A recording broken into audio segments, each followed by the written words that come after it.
Hai semuanya, gimana kabar kalian? Semoga selalu dalam keadaan baik. Jadi welcome back again di Andre Greystone Channel dan ini adalah segmen analisa pagi, segmen di mana kita akan mengulas untuk update news dan juga pergerakan dari market, khususnya market dari Bitcoin. Teman-teman, thank you banget untuk respon kalian ya di video kita yang kemarin di analisa pagi. Jadi appreciate banget buat teman-teman yang memang banyak menerima manfaatnya dan juga banyak support dari kalian. Thank you so much, teman-teman. Hari ini kita akan kembali mengulas update ya.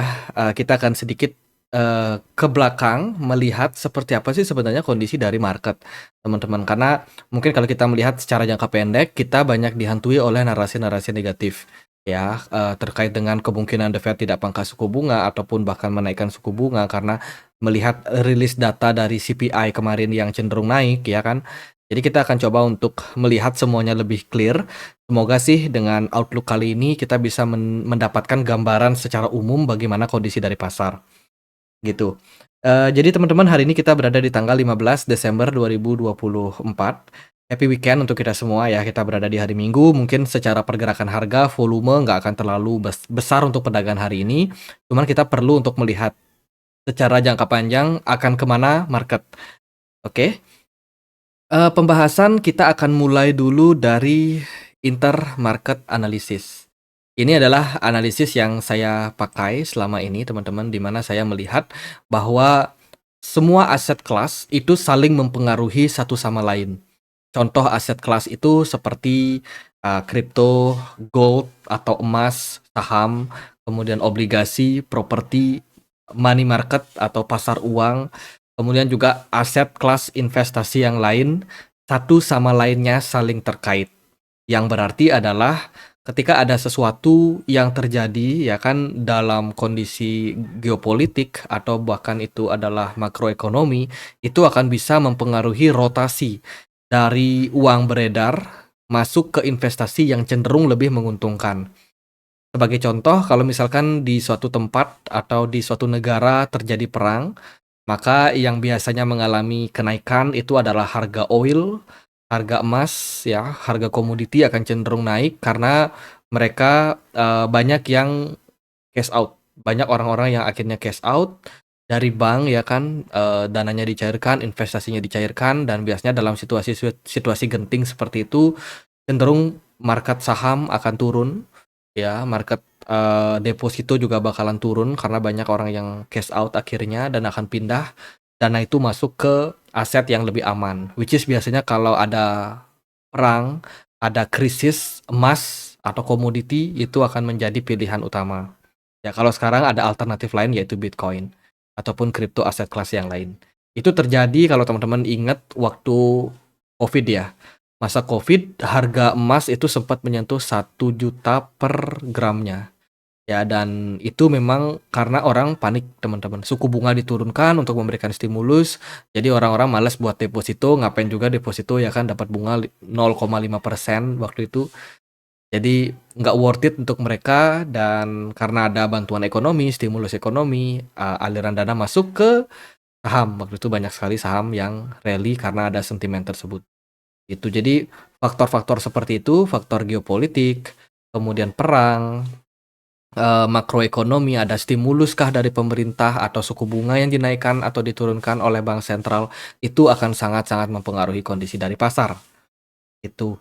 Jadi ada ada berbagai macam sebenarnya aset kelas yang ada di dunia ini dan semakin berjalannya waktu justru malah semakin bertambah. Ya, tapi yang paling sederhana adalah adanya cash atau cash equivalent. Ini berhubungan dengan ya cash ya, mata uang fiat, deposito. Nah, ya seperti itulah. Kemudian ada fixed income, ini berhubungan dengan obligasi atau surat utang berharga baik itu negara ataupun korporasi. Ini biasanya disebut bond atau kalau di Amerika treasury ya, US treasury. Kemudian juga ada equities atau saham.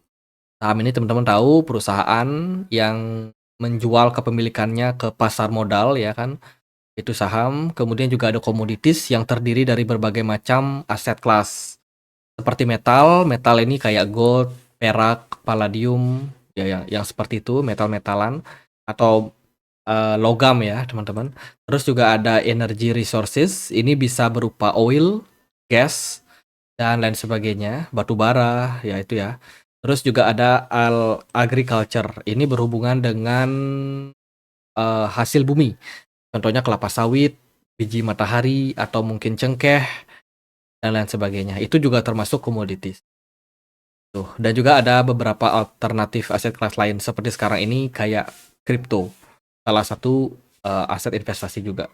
Ya, yang lain itu kayak properti ya kan, tanah, ruko yang disewakan.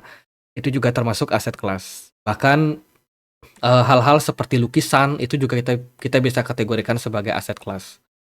Tuh, jadi di dunia ini ada banyak sekali aset kelas. Tinggal situasi perekonomian geopolitik akan mempengaruhi dana akan lari kemana. Kalau suku bunga dinaikkan, itu artinya kalau orang deposito mereka dapat yield lebih besar ya kan, mereka dapat bunga lebih besar, otomatis biasanya aliran dana akan masuk ke sana.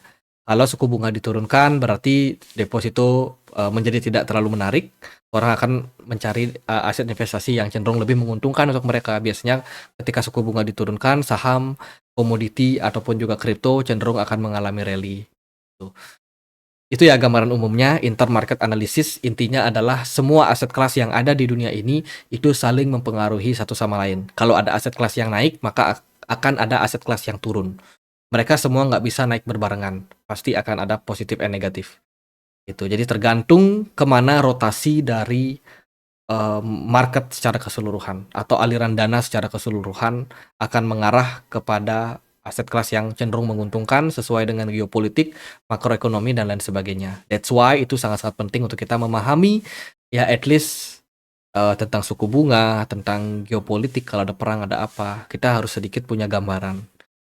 Dan ini akan bermanfaat bagi teman-teman yang trading di market forex, komoditi, gold, atau kripto, saham, ya kan. Termasuk juga teman-teman yang invest di properti, pengen cicil KPR. Kalau teman-teman tahu suku bunga diturunkan, pasti teman-teman udah dapat gambaran ini bakalan kemana arahnya, gitu ya. Jadi ilmu ini akan sangat-sangat praktikal, akan sangat-sangat bisa kalian aplikasikan di kehidupan sehari-hari. Oke, kita akan bahas dulu dari summary ya, economic projection summary dari The Fed yang sebelumnya sudah diupdate, teman-teman. Dan kita kedepannya akan melihat datanya di tanggal 19. Sebuah proyeksi ekonomi terbaru dari The Fed untuk tahun 2025. Tapi kita bahas dulu yang ada di 2024 ini. Jadi sebenarnya kalau kita perhatikan dari kondisi market ya, The Fed ini memprediksi bahwa perekonomian akan cenderung bagus atau kondisi yang disebut sebagai soft landing, di mana inflasi mengalami penurunan tanpa harus membuat cedera pada ekonomi atau kepada makroekonomi, di mana tingkat pengangguran belakangan cenderung mengalami sedikit peningkatan, tapi ini nggak ekstrim banget. Tapi inflasi cenderung mengarah di posisi penurunan. Kalau kita lihat sih dari projection sebelumnya, The Fed memproyeksikan inflasi ya PCE inflation sebagai salah satu acuan itu adalah di range 3%. 2,5% ya 3 sampai 2,5% lah. Kalau kita melihat dari data yang ada sementara ini, mana ya berarti? Oke, kita lihat di sini. Nah, ini ya, kalau kita melihat dari data terakhir, data PCE inflation itu adalah di kisaran 2,3 ya, 2,3% secara year on year. Ini data terakhir ya, teman-teman, untuk PCE inflation ada di 2,3. Sementara target dari The Fed itu kan adalah di 2,5 sampai dengan 3%. Yang berarti adalah kita sebenarnya sudah capai target.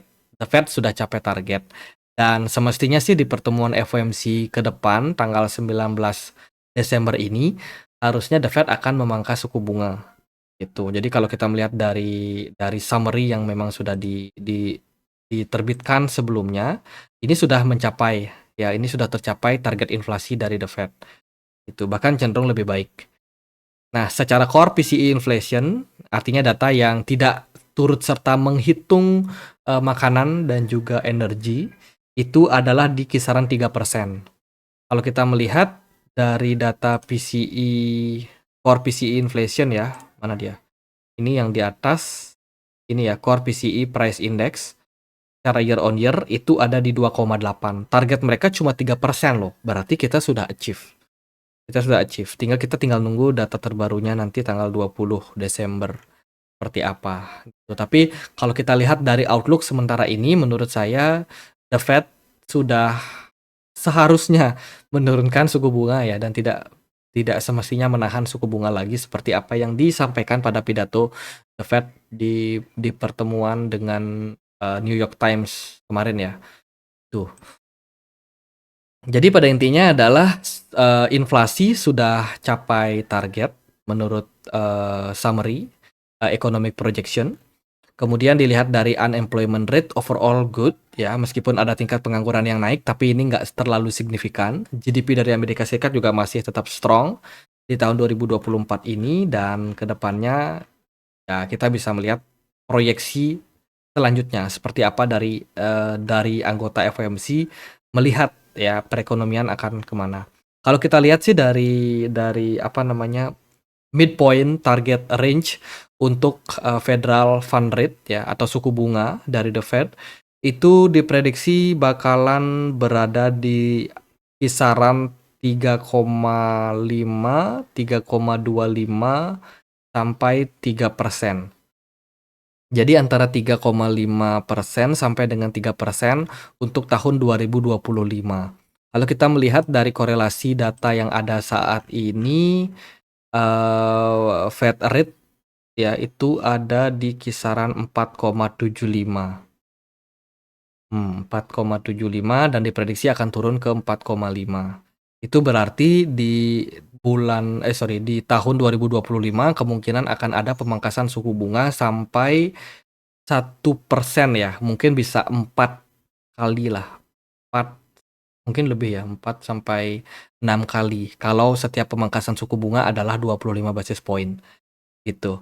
Jadi kalau kita melihat di sini sih sebenarnya ini dovish banget teman-teman. Ini dovish banget kalau kita lihat dari proyeksi. Dan proyeksi The Fed sebenarnya untuk tahun 2024 ini suku bunga adalah di kisaran range 4,5 saja. 4,5. Itu artinya kalau suku bunga saat ini berada di 4,75, harusnya satu kali pemangkasan suku bunga ini akan sesuai dengan summary mereka. Itu. Jadi The Fed harus pangkas suku bunga di tanggal 19 Desember ini. Itu ya good point untuk market sebenarnya. Lalu kemana sih sebenarnya aliran dana dari pasar? Kalau kita lihat dari kondisi beberapa data seperti penjualan rumah Amerika Serikat, ini sudah mengalami penurunan sejak 2023 kemarin. Sebenarnya 2021 ini sempat ada peningkatan. Waktu itu kan awal-awal COVID tuh, banyak orang yang jual aset mereka, jual rumah mereka, sehingga penjualan rumah waktu itu sampai 983.000 unit di bulan Agustus 2020. And then penjualan rumah mengalami penurunan yang lumayan menjelang tahun 2022 sampai saat ini. Jadi saat ini market properti di Amerika Serikat lagi lesu. Kalau kita hubungkan dengan intermarket analysis, itu berarti aliran dana saat ini tidak masuk ke properti, artinya tidak banyak masuk ke properti. Properti dianggap sebagai aset yang belum terlalu ideal atau menguntungkan di posisi saat ini. Itu berarti mayoritas dana belum masuk ke properti ya. Lalu kemana aliran dananya kalau bukan ke properti? Oke, kita lihat bond atau obligasi Amerika Serikat jangka panjang, jangka 10 tahun. Kalau kita lihat dari sini, yield-nya sebenarnya mengalami penurunan ya dari 4,4% something. Ini udah pelan-pelan mengarah ke 4,3%. Artinya semakin diturunkan suku bunga, tingkat obligasi, yield obligasi juga akan semakin menurun. Artinya ke depannya minat dari para investor itu akan tidak terlalu tertarik sama obligasi karena memberikan imbal hasil yang kecil. Itu harapannya sih obligasi turun, aliran dana akan lebih banyak masuk ke market beresiko. Itu tidak hanya terjadi di obligasi jangka panjang, obligasi pemerintah Amerika Serikat 5 tahun, kemudian 1 tahun, ya yang 1 tahun udah turun lebih dulu teman-teman. Seperti itu. Jadi otomatis aliran dana justru pindah dari obligasi ke aset kelas yang lain. Lalu pertanyaannya kemana? Kalau kita melihat dari riwayat, ya 30 hari terakhir saham Apple rally 0,07%, ya nggak signifikan, tapi oke, lumayan. Saham Microsoft overall juga masih dalam tren rally sebenarnya, teman-teman. Terus Amazon rally, Google, Alphabet, Bitcoin, Saudi Aramco, saham apa namanya, oil ya. Terus juga ada Meta, Facebook, Tesla, kemudian Broadcom, lalu ada TSMC, Berkshire Hathaway dia turun, Walmart naik, JP Morgan stabil, kemudian Visa rally, Mastercard juga rally, terus Tencent stabil ya, saham dari Cina ini. Ethereum masuk ke kelas nomor 26 di seluruh dunia, guys. Ngeri banget Ethereum ya. Netflix mengalami rally juga, Bank of America dan kawan-kawan. Jadi kalau kita melihat dari statistik ini, itu berarti adalah aliran dana kebanyakan masuk ke aset kelas beresiko seperti saham teknologi, kemudian juga Bitcoin termasuk di dalamnya ya sebagai aset kelas berbasiskan teknologi. Justru yang belakangan turun ini adalah gold sama silver, jadi komoditi kayaknya udah mulai tidak terlalu dipertimbangkan, toh juga Amerika Serikat sudah soft landing ya kan, nggak ada resesi, nggak ada apa, jadi nggak ada kepanikan yang ada pada market yang bikin mereka borong emas. Jadi overall saat ini kesimpulannya adalah aliran dana banyak masuk ke teknologi, saham teknologi ataupun juga aset kelas berbasiskan teknologi seperti kripto. Itu poin penting untuk teman-teman di posisi sekarang ini. Gitu. Impact-nya apa? Impact-nya adalah tren rally yang sudah terjadi pada Bitcoin dan juga kripto dalam beberapa bulan terakhir. Jadi good point. Tuh, itu gambaran umum pada market. Semoga teman-teman bisa mencernanya. Jadi pada intinya adalah seluruh aset itu berkaitan. Ya, uang di seluruh dunia ini secara gampangnya sebenarnya bertambah, tapi value-nya sebenarnya tetap sama. Segitu-segitu aja. Makanya mata uang turun ya, maksudnya apa namanya, nilai mata uang turun karena inflasi, tapi sebenarnya value kalau di total-total ya tetap segitu aja. Makanya dia akan pindah ke aset kelas yang lain yang lebih menguntungkan tergantung dengan situasi makroekonomi dan geopolitik dari pasar. Oke, kita akan dapat beberapa rilis data di minggu depan ini, teman-teman. Mulai dari hari Senin, kita akan dapat data dari industrial projection atau production dari China. Sepertinya akan mulai mengalami kenaikan karena Cina udah siap-siap untuk memberikan stimulus kepada pabrik manufacture di sana ya. Melihat dari Donald Trump yang bakalan dilantik nanti di bulan Januari 2025 yang kabarnya akan menaikkan tarif ekspor ke Amerika Serikat. Jadi maksudnya tarif impor ke Amerika Serikat itu akan dinaikkan oleh Donald Trump, yang berarti adalah Cina yang banyak ekspor barang-barang Cina ke Amerika Serikat akan lebih mahal biayanya. Otomatis Cina akan menargetkan emerging market. Apalagi kalau bukan market-market di Asia Tenggara. Cina akan masuk ke Indonesia, kemudian juga ke negara-negara seperti India ataupun juga negara-negara Eropa. Karena Amerika Serikat bukan pasar yang prospek untuk sementara ini buat mereka. Gitu. Jadi stimulus ekonomi akan diberikan oleh Cina. Siap-siap ini akan menjadi sentimen yang bagus untuk pasar juga. Dan juga ada narasi yang mengkaitkan tentang regulasi yang sekarang sudah digarap oleh banyak negara besar ya kan, yang menargetkan 2025 regulasi terkait dengan kripto dan juga aset kelas aset virtual itu bisa dipatenkan, teman-teman, yang berarti Cina kemungkinan juga nggak mau ketinggalan ya. Kalau kita lihat kan kemarin 2021 mereka ban kripto ya kan, ban Bitcoin, nggak boleh ada ya penambangan Bitcoin, nggak boleh ada transaksi Bitcoin di Cina.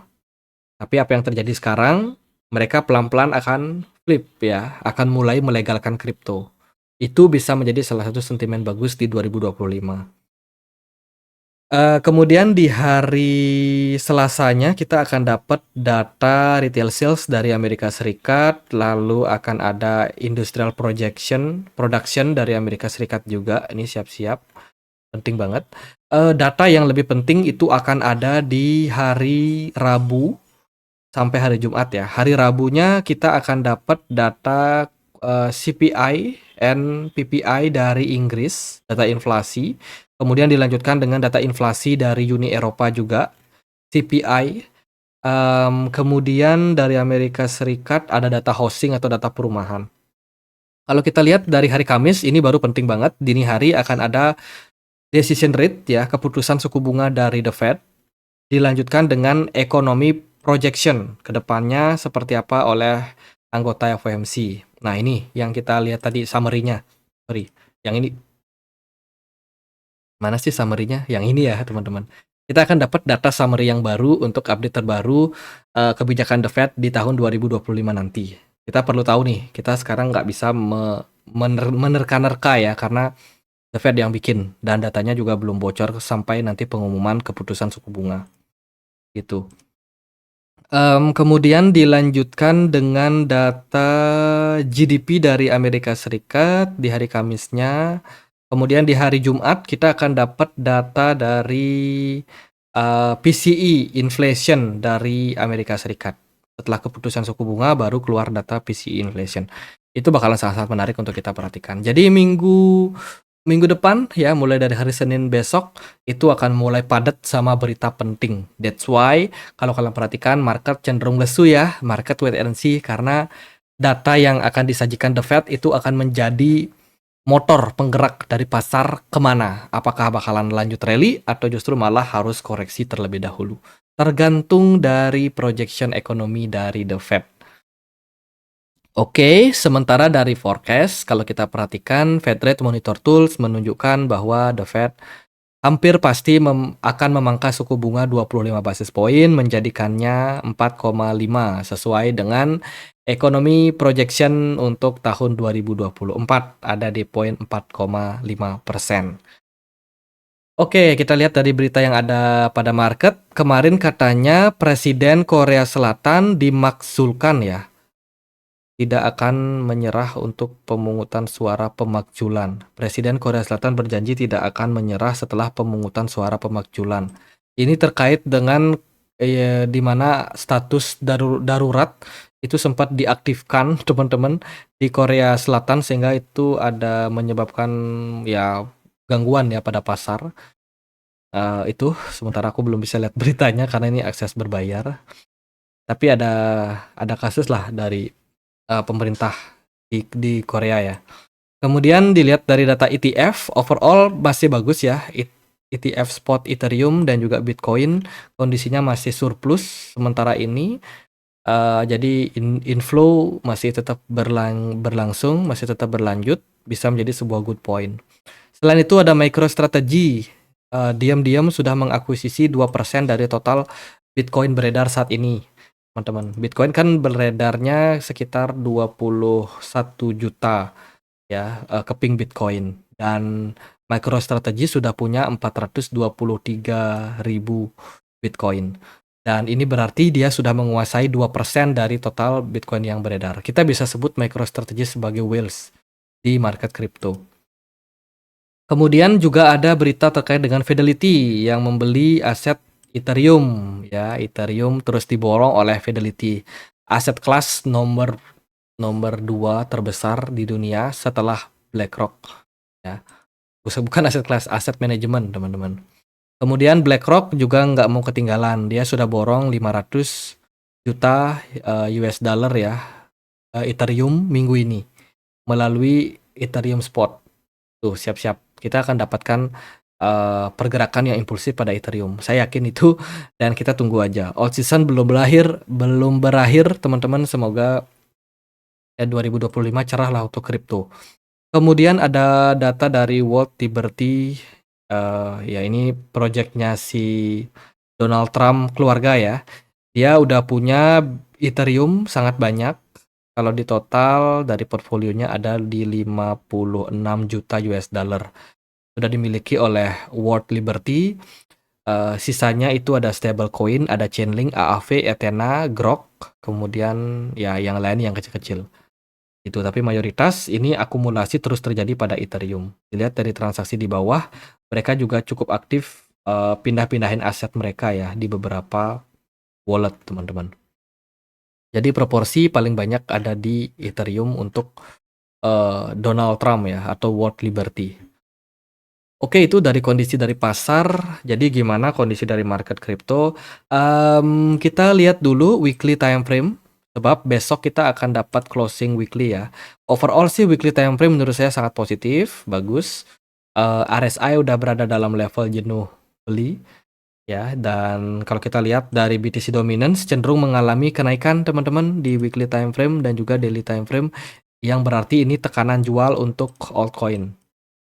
BTC Dominance by the way sebenarnya sudah turun 3 minggu yang lalu udah turun parah. Itu bikin banyak altcoin berpesta dan sekarang sudah waktunya untuk cooling down terlebih dahulu. BTC Dominance kembali naik, altcoin yang tadinya sempat naik udah mulai koreksi ya. Dan ini nggak akan lama sebab dari smart money aku perhatikan BTC Dominance nggak terlalu strong. Jadi kenaikan pada BTC Dominance secara jangka pendek ini kemungkinan masih bisa berlanjut tapi tidak akan lama. Ya, kita tunggu aja kapan BTC Dominance koreksi.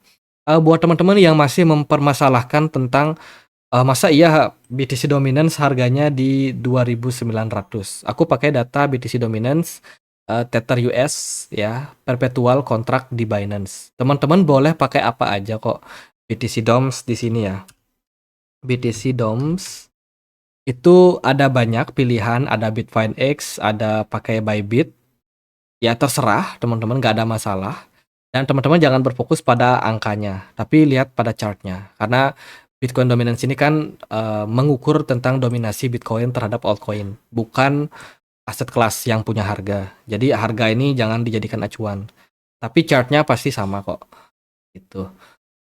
Itu ya, altcoin merah berdarah kemarin yang udah naik-naik kayak Koti, sekarang udah mulai koreksi, Algorand, Fat AI, Manta, ya diskon lah buat teman-teman, kesempatan buat ambil barang dalam beberapa minggu, seperti ChatGPT yang sudah memprediksi ya kemarin, bahwa market crypto akan berpotensi koreksi sekitar 1-2 minggu ke depan. So, mungkin kita baru berada di minggu pertama dan masih ada minggu kedua sambil menunggu data economic projection. Saya rasa untuk saat ini kondisi dari pasar masih koreksi wajar ya, masih koreksi wajar. Beberapa altcoin yang sempat mantul kemarin di level support udah mulai koreksi kembali. Kayak Litecoin kembali menarik. Kemudian ada Solana juga menarik untuk harga saat ini. WLD boleh dipertimbangkan juga. Kemudian Ondo Finance kemarin dia rally ya. Fat AI juga boleh dipantau, Algorand, Koti, kemudian Matic, ini juga masih interesting. Dan juga beberapa aset kelas yang lain sih yang mungkin teman-teman pantau, itu kebanyakan pasti ada di support teman-teman. Jadi masih ideal lah buat teman-teman yang memang pengen cari altcoin. Jadi itu secara umum market berfokus pada aset kelas dengan risiko tinggi. Ya, entah itu saham, teknologi, ataupun kripto, bakalan sangat-sangat bisa berprospek. Dan kalau teman-teman ngikutin video kita yang kemarin, kita bahas narasi yang akan rame adalah real world asset, RWA, AI gaming, AI agent, dan juga AI yang lain. Jadi intinya narasi project berbasiskan AI bakalan rame juga di 2025. Ya, AI agent akan berhubungan nanti sama yang namanya DeFi. Ya, terus juga real world asset juga akan berhubungan sama DeFi. DeFi nggak mungkin ketinggalan, pasti DeFi juga akan rally. DeFi nanti akan nyambung lagi ke risk taking ya, project-project berbasiskan risk taking. Itu juga akan dapat momentumnya. Ya itulah. Semoga dapat gambaran umumnya. Jadi sekian aja biar videonya nggak kelamaan. Kalau teman-teman punya pertanyaan lain, punya koin lain buat dibahas, bisa banget tulis di kolom komen. Kita juga punya komunitas diskusi di Telegram. Buat yang pengen mau join, linknya ada di kolom deskripsi. Sekian akhir kata saya Andre, makasih.